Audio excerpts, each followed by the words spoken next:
Alright.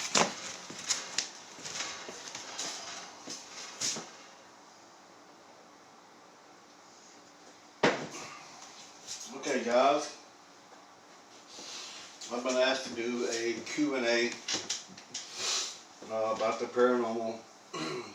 A lot of my followers have been asking me questions, and I thought this would be a great time to answer those questions.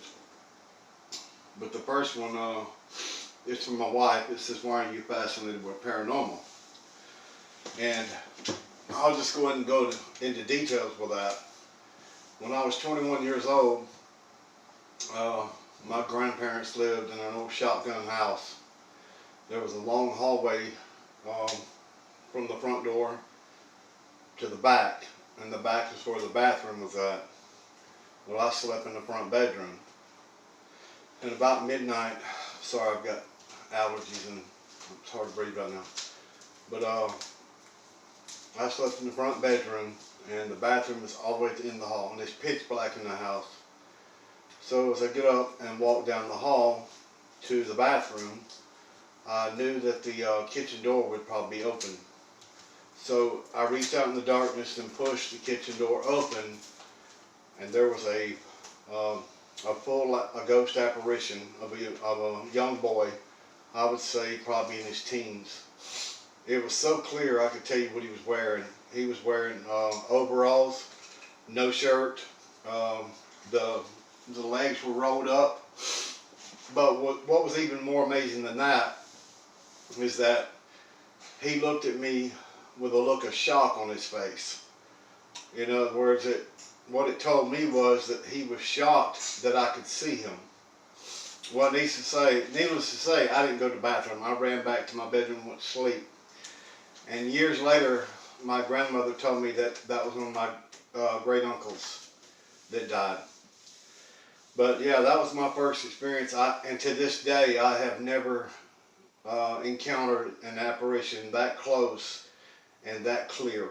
And obviously it was intelligent, because the look of shock on his face told me that he knew that I could see him.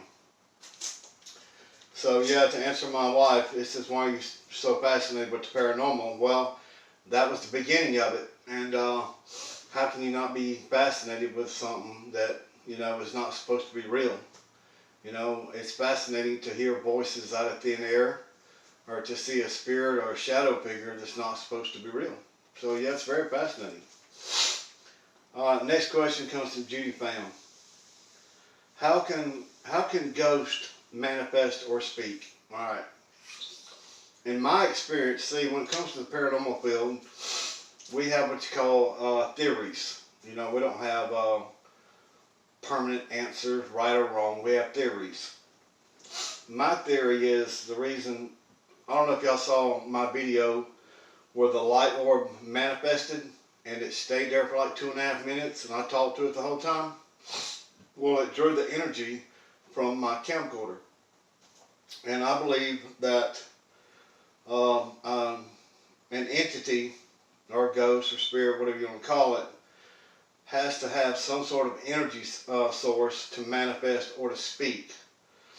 Because every time that I've had that happen, they've drained either my camcorder or some of my other electronic devices to speak. So yeah, they seem to need some sort of electrical device. They'll even use your human energy to gain energy to speak and manifest. Next question, Michelle Smith. Oh, Michelle.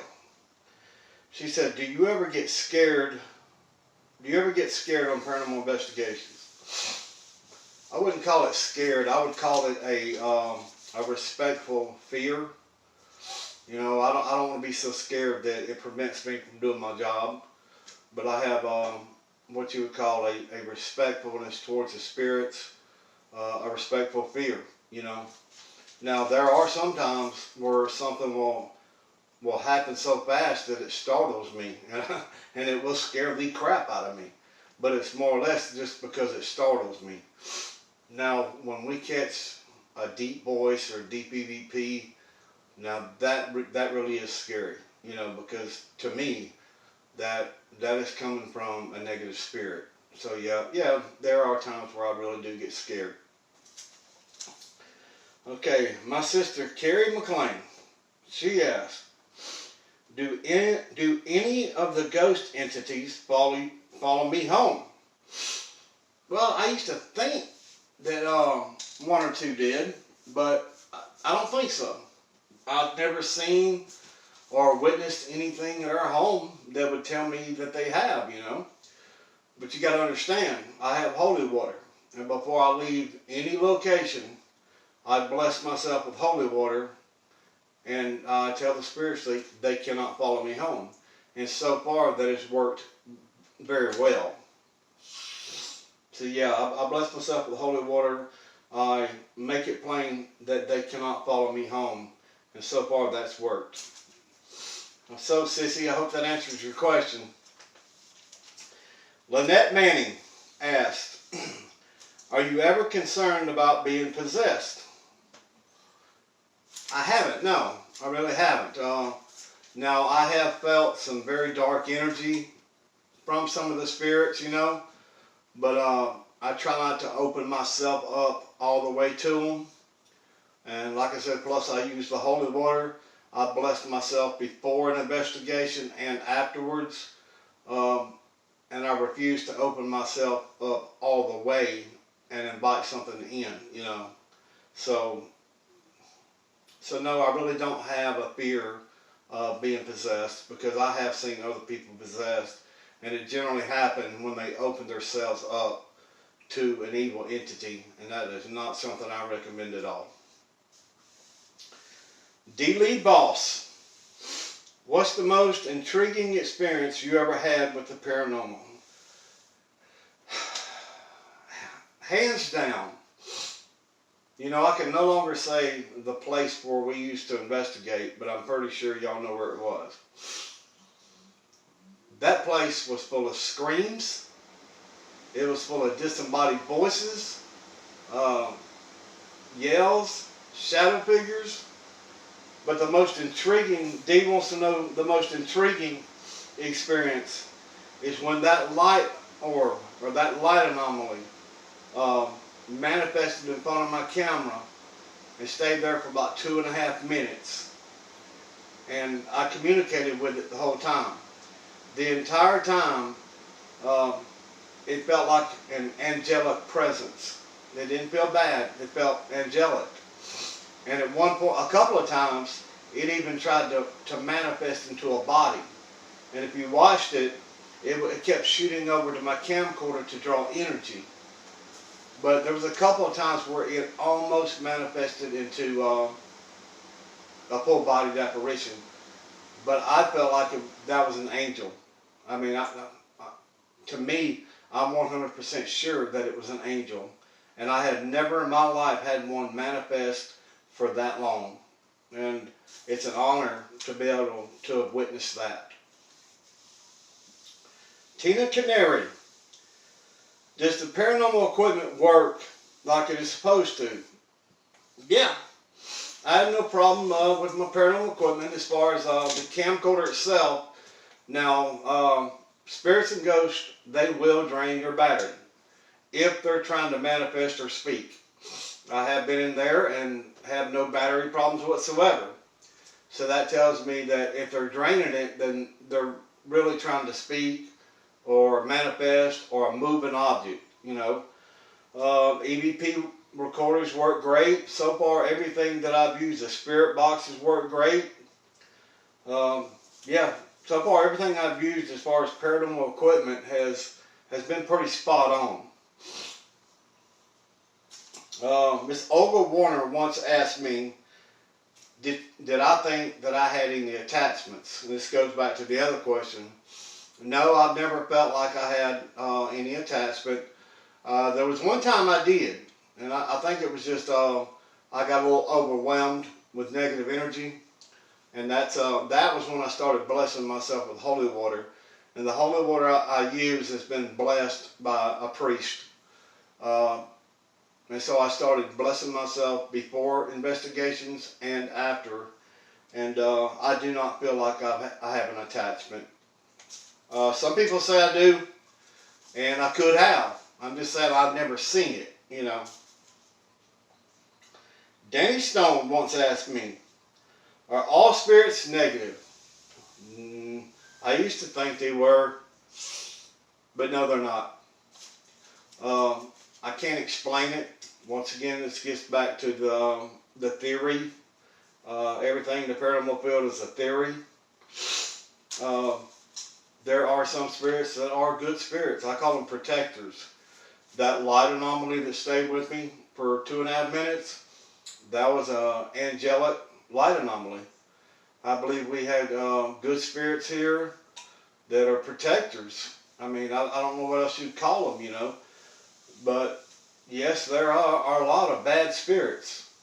But I just can't explain why we have bad spirits and why we have good spirits. I mean, some of y'all maybe can leave a comment and help me understand, you know. Because I'm a firm believer in the Bible. And I just don't understand why some spirits are good spirits and they're still left here on earth after they died. The bad spirits, I understand that they're trapped here. John Taylor, have you ever seen a full-body ghost apparition? Yes, I have. I'll start with, I hate to say the name of that place, but that place, I watched a full-body female apparition with little like black hair run by the door. And when I say run, it's almost like the speed of light. You know, they move really quick. And she done it twice. And then in the front of the building, I witnessed a short apparition walking back and forth. And I got both of them on camera. And then, let me see, like I said, you had the light anomaly and all that. We catch them on pictures a lot. But yeah, we definitely caught them. We've caught full-body apparitions there. All right, now I'm talking about some of my insights. People have asked me about EVPs. What is an EVP? An EVP is an electronic voice phenomenon. In other words, you go to a quiet place, preferably haunted, and you hit record. And you start asking questions. You know, I like to call them EVP burst sessions. Ask questions. Say, ask a 5 series questions with 3 seconds in between questions. When you're through, play them back. If you get a voice in between the questions and it's not yours, well, chances are it's an EVP. So, which means ghosts and spirits can leave voices through on an electronic device. And it's a very common thing for EVPs to happen. Sometimes you can make out what they say, and sometimes you can't. You know, it's very hard. But it's called electronic voice phenomenon. It's when a spirit can speak on a recording. You can't hear it in real time, but you can hear it on playback. Okay, disembodied voices. All right. Disembodied voice is different from an EVP. An EVP you can only hear on playback on an electronic device.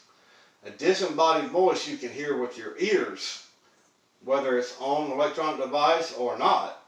Disembodied voices, we caught one time that said, "I'm stuck in here." We heard that plain as day with our ears, you know. And so, getting back to using energy sources, when we heard the "I'm stuck in here," it used the energy from my camcorder. My camcorder immediately went dead when it said, "I'm stuck in here." We got another one. I'm trying to think what it said. We got another one right before our EVP recorder went dead and our phone went dead. And right after that, it said, "Get off of me." Now, these are disembodied voices that we heard with our ears. You know, not just through a device, just like we're talking. You know, we heard everything with our ears. And disembodied voices will blow your mind because they're voices that are coming from nowhere, midair, you know. But yeah, disembodied voices you hear with your ears. EVP you hear on electronic devices, on playback. Energy from electronic devices. Okay, we kind of went over that. You know, when spirits want to manifest or speak and communicate or move stuff, they will drain energy from camcorders, from phones, from EVP recorders, any kind of paranormal device. They'll even use the energy from your body if they want to speak. And if they get enough energy from your sources, they will speak, they will move stuff, and they will manifest. So yes, they use energy from electronic devices. Next, are ghost orbs real? Yes, they are. Now, I'm a firm believer that a lot of orbs that people on the internet are calling orbs are no more than dust. You know, there's too much of that goes on. I mean, a lot of dust is being called orbs. But there are orbs. Generally, an orb, I call them light orbs, looks like a light entity, a light orb. And generally, a light orb will have its own direction. You know, it will move in its own direction, where dust tends to just go in one direction. You got to be able to distinguish between a light orb and dust. I mean, dust is obvious in my opinion, and a light orb is obvious as far as it just looks different, it moves with its own direction, and it's just different from dust. Are angels real? My goodness, yes, they are real. Why do they sometimes choose to show themselves here on earth? When that light anomaly chose to stay with me for 2.5 minutes, I think that it was trying to fight off maybe whatever negativity was there, because the entire time it felt like an angelic experience to me. And when it started manifesting on the floor, it even kind of looked like an angel. So yes, I firmly believe in angels. Even the Bible says, you know, that we're fighting principalities of the air. And so angels are real. What is spirit box communication? I believe in spirit box. I believe in certain kind, not all.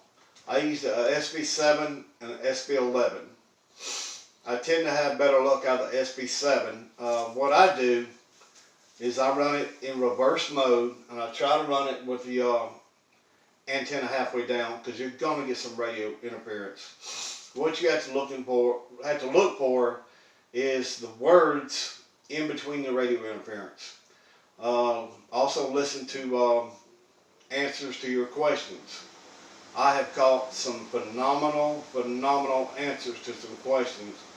For an example, we were in a graveyard here a while back, and I said, I told the spirit that, I said, I'm over here, can you find me?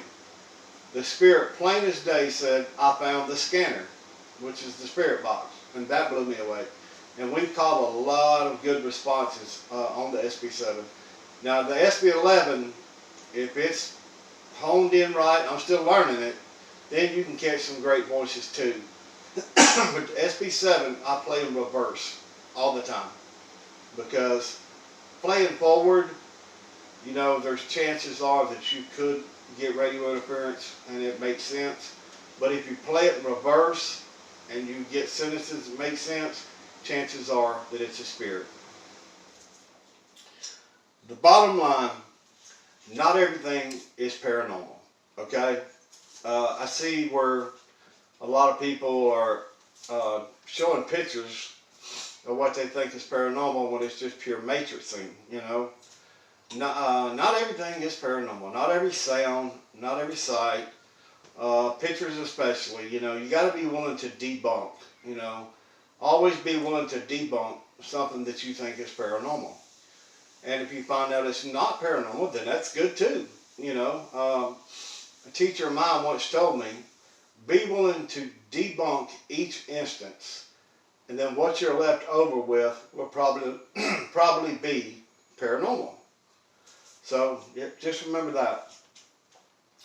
All right, guys, that's it for now. But yeah, I'll put another post, and if y'all think any more questions that you want to ask me, I will gladly answer them for you.